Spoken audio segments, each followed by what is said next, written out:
passé. Oh, l'artiste. Super, encore un but sensationnel.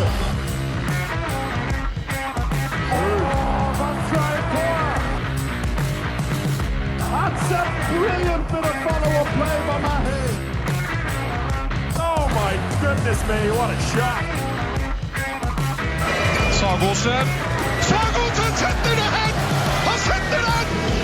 De er i semifinale igjen! Hello, everyone, and welcome to the Uninformed Handball Hour. It is time for the World Championship. This, our Women's World Championship preview podcast. Chris O'Reilly here with Alex Kulesh. The championship starting on the 26th of November, Wednesday, a special day in the handball world. Not just because this is the start of the World Championship, but it's also my birthday, and I'll be spending it at home, commentating remotely. What a way to celebrate a new year. Let's look forward to the championship. We'll preview the tournament in a bit more of a general sense, and we will have throughout the tournament bonus podcasts and regular podcasts, of course, with some guest contributors from around the handball world covering the tournament. Alex, how are you doing? Yeah, I'm not too bad, Chris. The remote commentator has been the bane of your life, right? It's in some ways, I'm sure it's nice not having to travel to Brest and Zagreb once in a while, but it feels wrong for a championship, right? Yeah, I would much rather be in Netherlands or Germany for this one. Let's be honest. For a couple of weeks. Thankfully for the men's one in January, I will be on site. No such cost-cutting measures in place there yet, but for this one, I'll have to do it remotely, and it makes the job of getting a feel of what's happening down there and like speaking to players, speaking to journalists a little bit harder. So we'll have to battle just that little bit more to bring you the coverage you deserve as Handball Hour listeners. It is a World Championship, so we do enjoy that a lot. I think there's the fairy tale stories and the demolitions that happen early on in a championship. Try to see what Uruguay can do against Germany. You know, that's always a fun time of year. See which teams actually stand up, and I do think that on the women's side, at the very top, the gap is massive. I would say bigger than the men's side. But there's a section in the middle where, you know, the lower ranked European teams are susceptible to inconsistent game, a bad performance against a outsider team that is just outperforming for at least one game. So I think there's a little bit more potential of early upset in a women's world championship as opposed to a men's. And it'll be interesting. It's a wide range of teams, some competing for the first time, and of course the big favorites, which, as always with how these tournaments go, we have our Denmark rule / Norway rule, where we'll talk about it and talk about these teams in the preview, but we know that they're going to be there at a later stage where we get into the details. But I did have a general question for you regarding women's handball in totality, I suppose. And I think for a long time, and I would say I still view it that way, but I think women's handball, in terms of popularity and just the respect it gets, is potentially one of the best women's sports in the world. That's still the best women's team sport, I think, in terms of respect. The fact that people and fans tune into games and have that underlying understanding that, yes, this is slightly different. You know, it's not like women's basketball where a lot of fans are like, oh, they just can't dunk, so it's a waste of time, even though it's gaining popularity, of course. But I think there's an underlying understanding with handball that sport is slightly different between men's and women's, but the way that the women's handball has been able to carve out its own niche in this makes it more exciting, so fans tune in at a really equal, from an equal perspective to men's, and that led the sport to being a bit of a pioneer. You've had stadiums sell out for women's handball for years and years. Like it's been at the top for decades, really. Incomparable to any other women's team sport. But of course, women's sport in general has made incredible leaps and bounds over the last almost 5 years. I think women's football is now, being watched at least at international level by more than some men's sports. Women's basketball has made significant strides with players like Caitlin Clark, really transcending the sport itself. But it's felt that handball has stagnated. It's the same as it was 5 or 10 years ago. You still have the bigger nations, you still have the fans, you still have the TV viewership at the highest level. You still have good money in the sport, but it hasn't grown while other women's sports have grown. Do you think that is a correct statement? And do you think there's any reason for that? That's a really good question. I fully agree on a lot of the points. I think that the advantage that handball has had, from, let's say, the 70s, being one of the very first team sports to get into the Olympics on the women's side. You'd probably put, I'm sure we've discussed this on and off air with many people in the past, like you've got handball and volleyball as the number one team sports in women's sports. And then after that is a massive drop down in terms of the actual quality. And that is because of tradition, basically. We know what's happened in women's football, in like core countries like in England, where there was half a century where basically they couldn't even play. Like it was this super popular sport in the 1920s, and then they were basically extinguished. And so it has always had that kind of advantage. And I think like at a skill level, if you're looking at women's handball, you cannot compare it to other sports. It is completely its own thing. You don't hear people condescendingly say, "Oh, it's just women's handball," or it's like, look, women playing handball, which you do see online for things like football, basketball, even, to an extent, rugby as well. But I do agree, while all of these other sports are having a massive moment in a lot of countries, not all countries, but in a lot of countries, the tide rising is not lifting all boats in that sense. And maybe that's because handball's boat is still in its own stratosphere and it hasn't gotten up to that yet. But, you've seen on the rugby side, the Women's World Cup was sold out before the tournament, like a 70,000 seater stadium in England. And women's football for the major tournaments, like it will sell out wherever it goes. And you're not quite seeing that in handball yet. And I do wonder if this is a great opportunity in these two countries, Germany and Netherlands, which doesn't often host women's championships, to see if it gets that kind of wave of attention, because everything should suggest that the German public gets behind this tournament, and the Dutch public, who, the women's national team, are kind of heroes to a lot of people, that they do sell out the big Ahoy Arena in Rotterdam. But I don't know what the numbers are. So it's like where there's usually with the major championships and other sports, there's all the attention on numbers saying X is sold out, you can't get a ticket here, there, whatever. I'm hearing none of that in handball yet.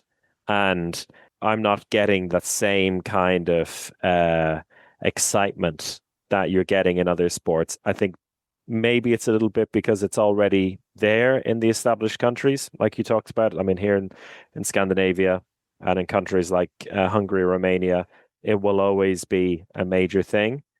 But I agree, it's kind of missing out a little bit. And it's a good question for those decision makers and those kind of promoting the sport, what they can do to now maybe catch up on a marketing side with other sports, because the technical ability is clearly there. We've seen a lot of bad news stories in the sport, in like Norway with Vipers not existing anymore, in Germany with Ludwigsburg going insolvent as well, a couple of French clubs. So yeah, I think I do agree. I think handball is maybe being left behind a little bit while all the other women's sports are being pushed up. Yeah, and I think what you mentioned there about marketing is properly the key here. And this is an IHF tournament, and we know the struggle or the lack of care that the IHF has for what you would call kind of global marketing. They just don't have a presence globally. They hold these tournaments and leave it up to individual countries to actually develop and drive the support for these tournaments or the excitement for these tournaments. I think maybe we're being slightly unfair. I think the Final Four in the Champions League is also there's been record-breaking attendances in Budapest for those Final Fours. There's been record-breaking attendances at some major tournaments. So I think maybe it's a little bit unfair. It's not as dramatic as other sports, but yeah, I think the marketing side is the key element. Like, why is women's handball not being marketed as the best women's sport in the world? Yeah, like the best women's team sport. That should be everywhere. Because we know that like anyone who watches handball knows that it is the best women's team sport. It's fantastic, and that should be the slogan. In the same way as Premier League has marketed itself as the best league in the world, as the Bundesliga in handball is doing so right now. Yeah. There should be a message going out globally and wide and in time for like a world championship that kind of transcends the core countries to say that you should watch this. This is the best women's sport in the women's team sport in the world. I always add team sport because tennis has gone so far ahead in many ways, and things like athletics, and that there is equal respect to other sports. But I think from a team's perspective, it is the best, and it should be marketed as that. And I think the global drive for women's sports has really come from Western countries, the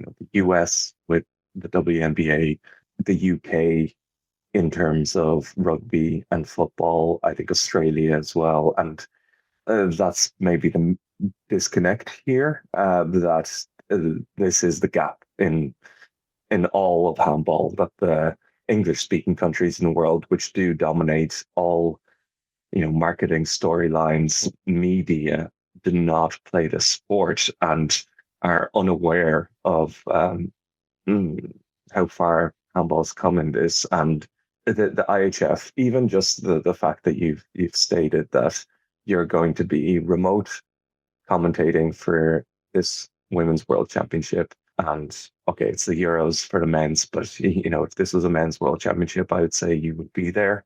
That extra funding would go there. There is attempts to bring it to the English-speaking countries on the men's side. It doesn't really exist on the women's side. There's a little support, but it's not really being pushed where I think there is potential, huge potential to do that for those English-speaking countries. Again, just not existing, not being marketed, and I don't know if that will change. I hope it does. I think that there's so much potential in this sport, in these types of championship, that you can go above and beyond. And this link to international teams, so we've seen what it's done for countries like Brazil, where the women's Brazil team did become icons in their country. You can do that, but it's winning a world championship for a new team is difficult, with the likes of Norway always there. Yeah, and I mean, we don't need to dwell on this much longer, but considering the opportunities to tackle that English language media topic. The next two Olympics are in English language speaking countries, in USA and Australia. So the challenge is there, and USA's women not in this championship. The wild card, which was seemingly guaranteed to the USA for this championship, taken away from them, I think purely because the team is not in a position at the moment to compete. But we do have 32 teams in action, 8 groups of 4, the top 3 in each group moving on to the main round. So the preliminary round in itself, not full of too many traps, I would say. But I think in one group where we could start at the very top, maybe in Group A, which I am considering here as the group of death when it comes to this preliminary round. There's not too many places you can look for that, but I think it is here in this group with Denmark, Romania, Japan, and Croatia in there. 4 sides who I'd say would consider themselves, main round contenders. Yeah, it's refreshing to see a group of death like this. They're 4 great teams, and you put them into pluck out any one of these teams and put them into a different group, swap them with anybody in a different group, and I think they qualify. Yeah. In that top 3 spot, you have some groups, Norway, Angola, South Korea, Kazakhstan.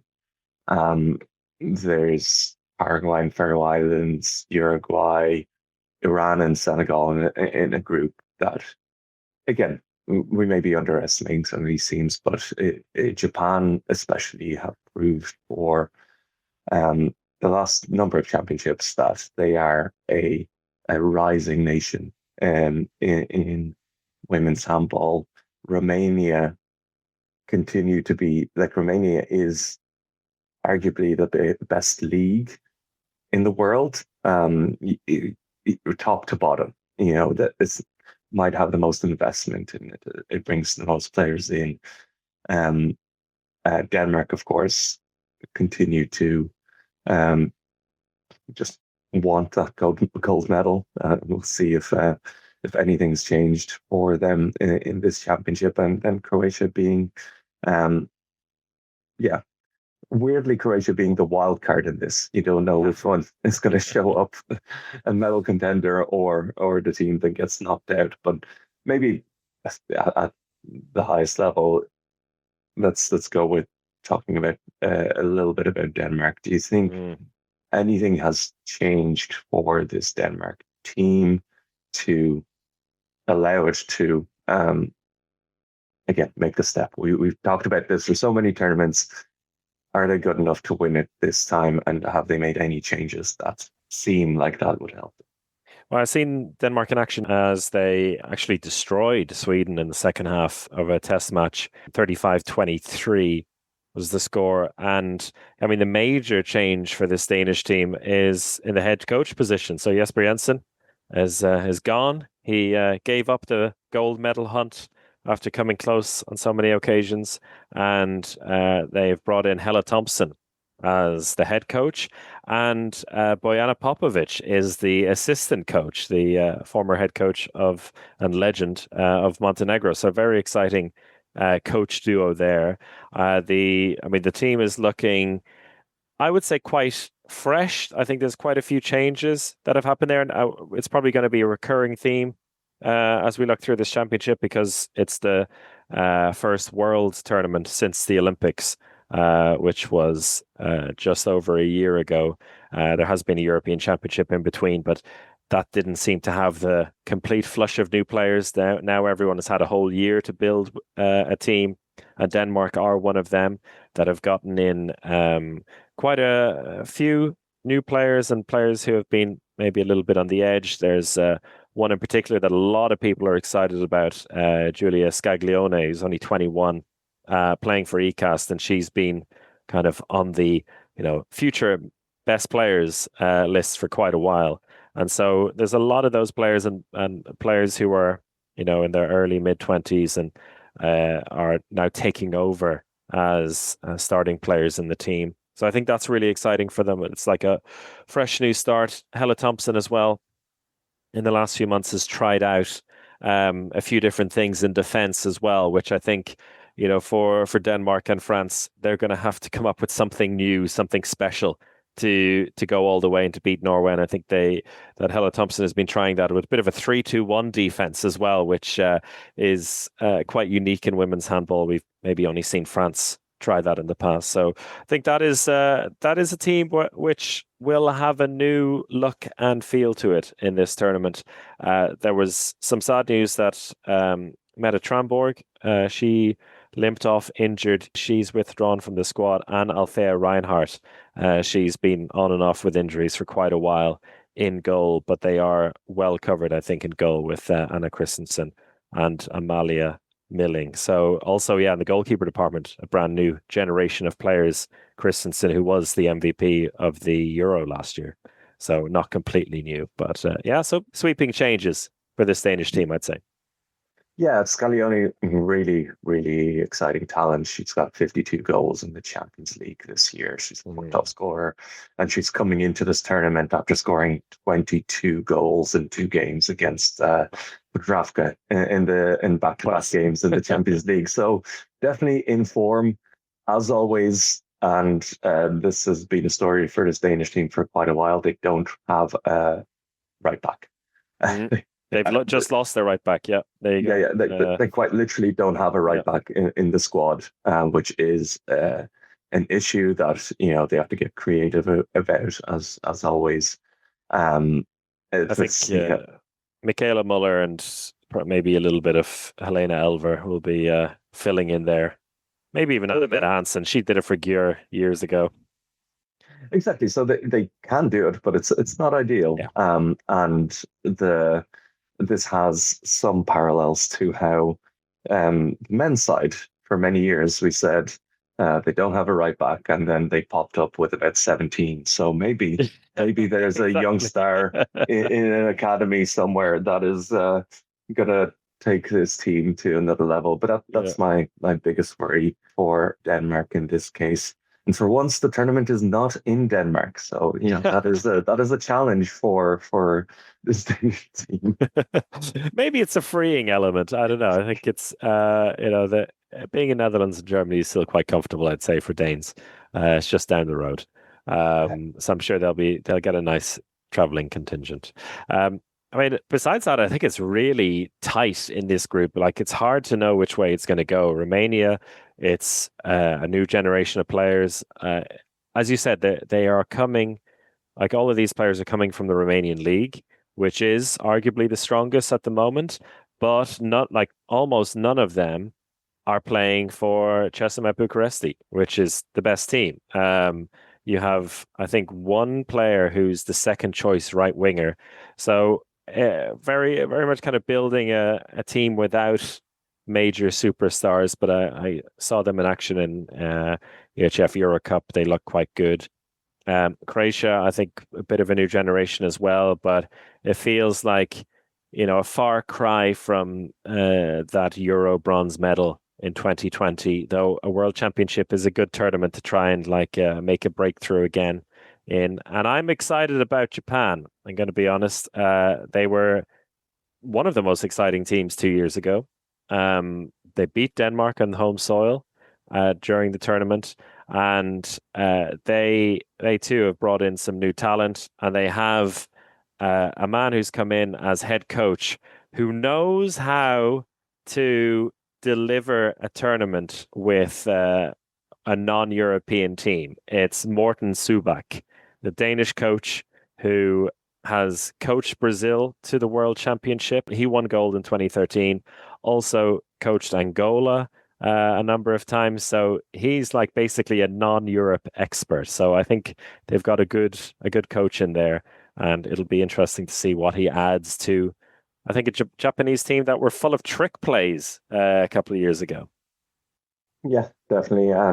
Of course, I'm stating an obvious fact here, but I just have the squad in front of me, and it's very evident just how small this team is. And then that's been an issue for Japanese teams in handball in both the men's and women's sides, but they only have one player at 1.80 meters. While you look across every other squad, there's kind of 5, 6, 7 players above that height, up to 1 meter 90. It's a small squad, so they do have to get tricky, and I'm sure we will.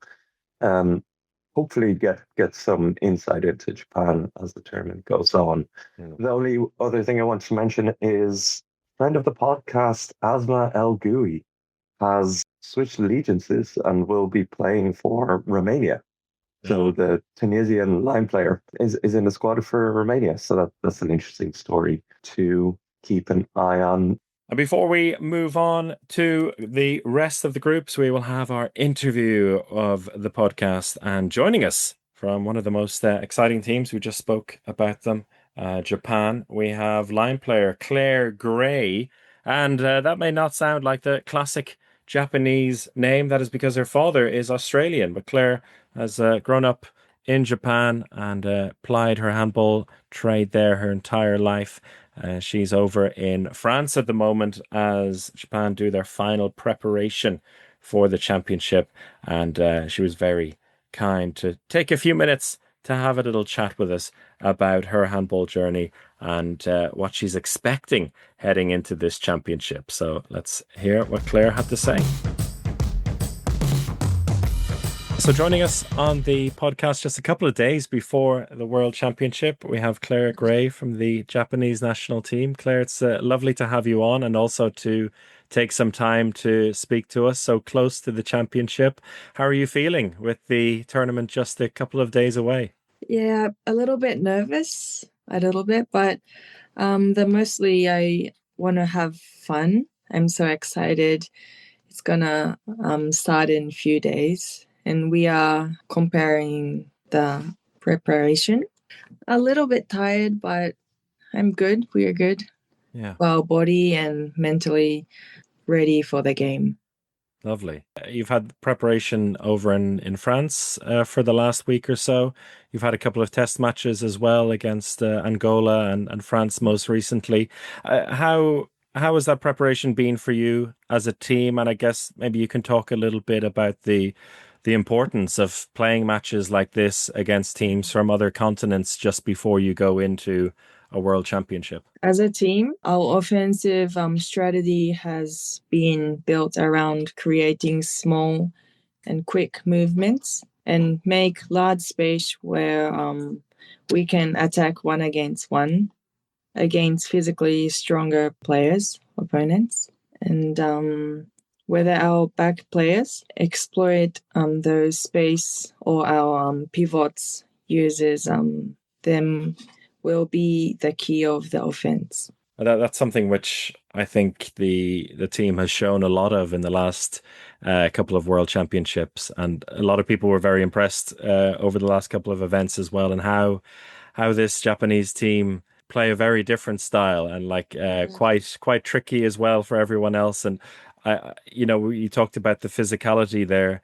That is one thing which I think with this Japanese team, you're not always the biggest or the tallest, but you have a lot of your own strengths, right? And how important is that for you as a team to be not worrying about that kind of thing, but more thinking about what you can do to hurt other teams? Like, we can't win by physically, we're not high, we're not strong, so we need to create the space by pivot, running away the space, and the fastest player gonna do one against the most strongest and biggest player. That's the our style, Japanese style handball, using the speed, and maybe sometimes we'll do 7 against 6. Before we talk a little bit about the championship that's coming, can you tell me a little bit about yourself and your handball journey? As we mentioned, your name, I think, suggests you have an Australian father. Is that right? And but I guess you've lived your whole life in Japan, and maybe you can tell us a little bit about. Yeah, I was born in Japan, Kanagawa Prefecture. It's next to Tokyo. And I was born in Japan, but I grew up in Australia 3 years. Okay. And then I came back to Japan. And from kindergarten, I grew up in Japan. That's why I can speak a little bit of English, but mostly like 90% Japanese. Sure. You can still hear the Australian accent as well. Oh, really? Your English, yes, absolutely. So I'm sure our Australian fans will be adopting Japan as their team for this championship as well. Yeah. In terms of the handball side of things and how you've been involved in the sport, how is it as a handball player in Japan? You're playing down in Kumamoto, is that correct? Yes. Yeah. Yeah. So how is life as a handball player for you? I'm a professional handball player in Kumamoto, and it's really grateful to be a professional because I changed into professional last year. Okay. Before that, I was like 50% working and 50% playing handball. That was my job. But from last year, I had a chance to be a professional, and all in our team, all of them are professional. And I'm so proud of myself to being this in national team in Japan. And that was my one of my dream to play handball as a national team player. It's a really good chance to show myself in Europe. Yes. Like absolutely. this time, the World Championship is coming. And I'm so excited, and I want to play as usual and show myself in good parts. You were involved in the team at the World Championship in 2021, and now back again. I know you played in the Asian Championship as well last year. What's the biggest difference for you personally between being a part of the team in 2021 and now what you're expecting coming into this World Championship? At the 2021, I wasn't a member of the World Championship, but I didn't really have a chance to join the game, like only like few minutes.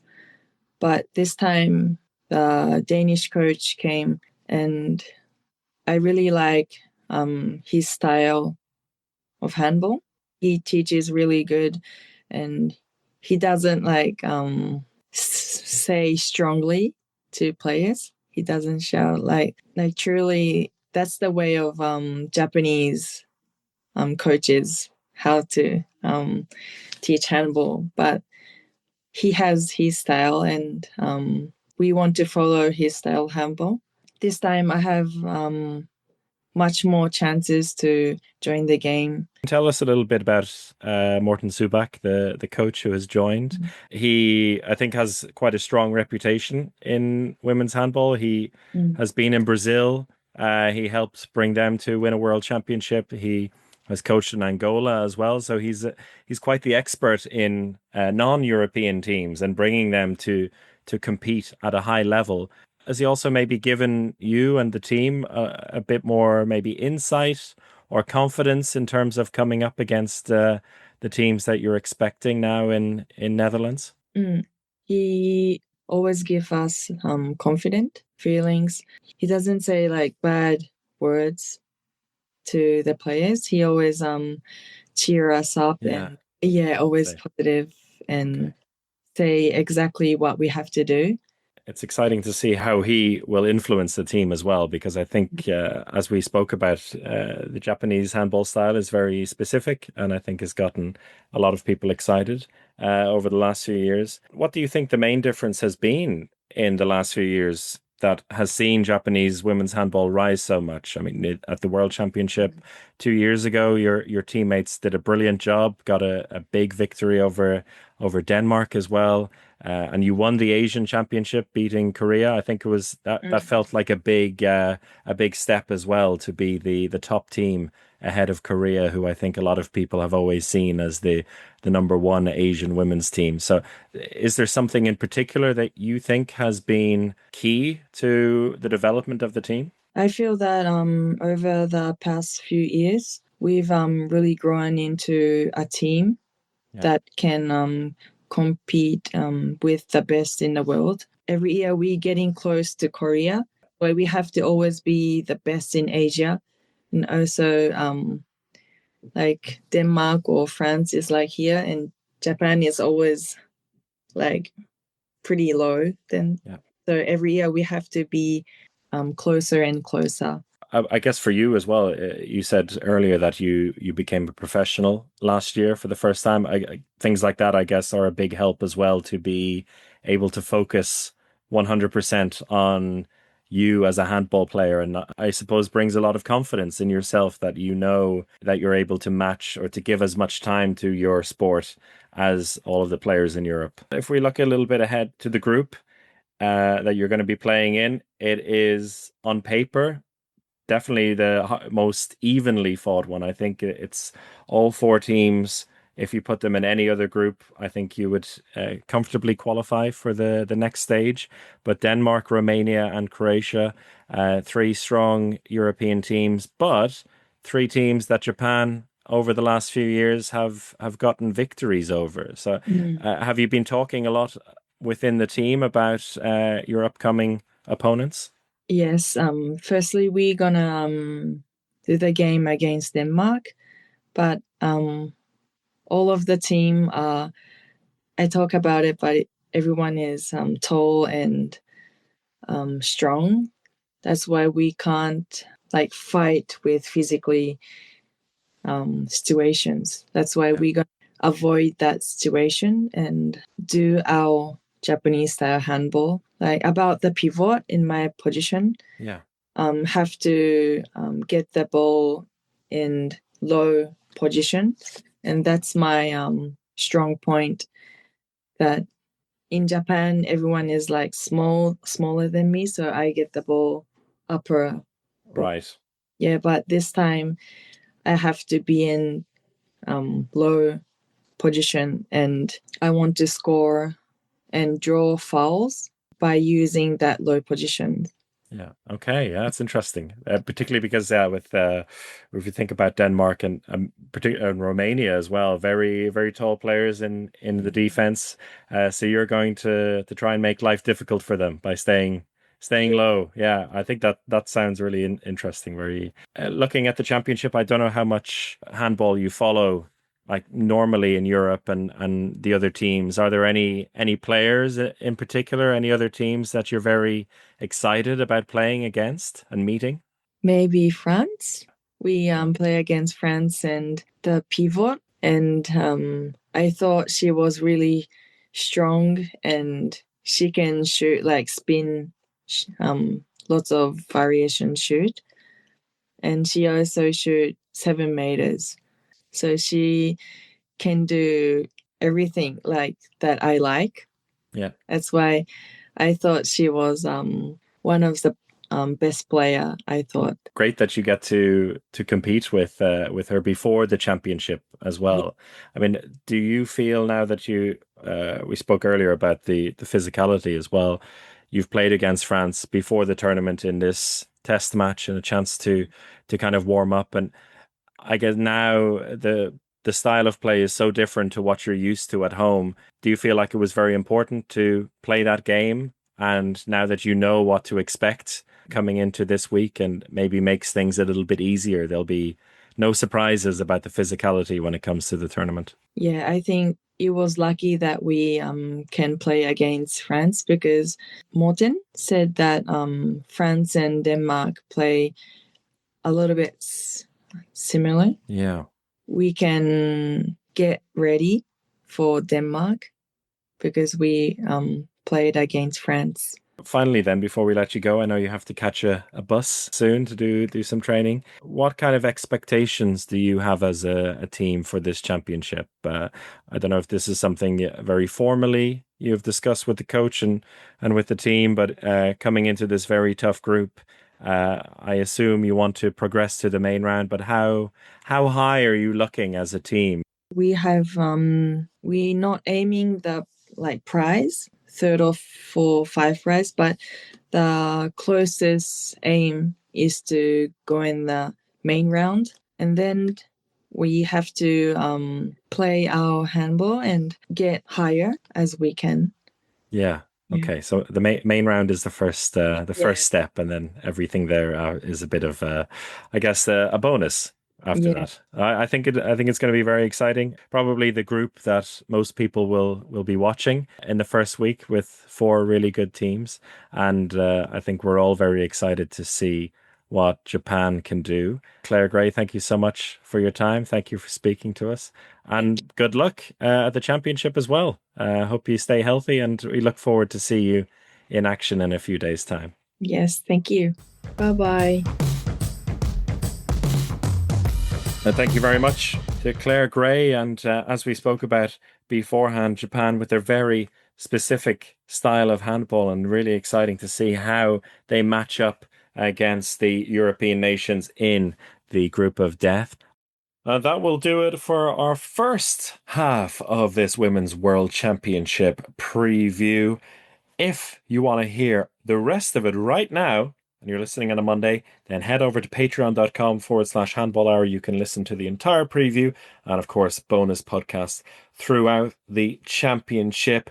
If you're not on Patreon with us right now, then you'll have to wait until Tuesday for part 2 of our preview, when we'll look at the rest of the groups for the championship beginning on Wednesday. Until then, everyone, take care and goodbye.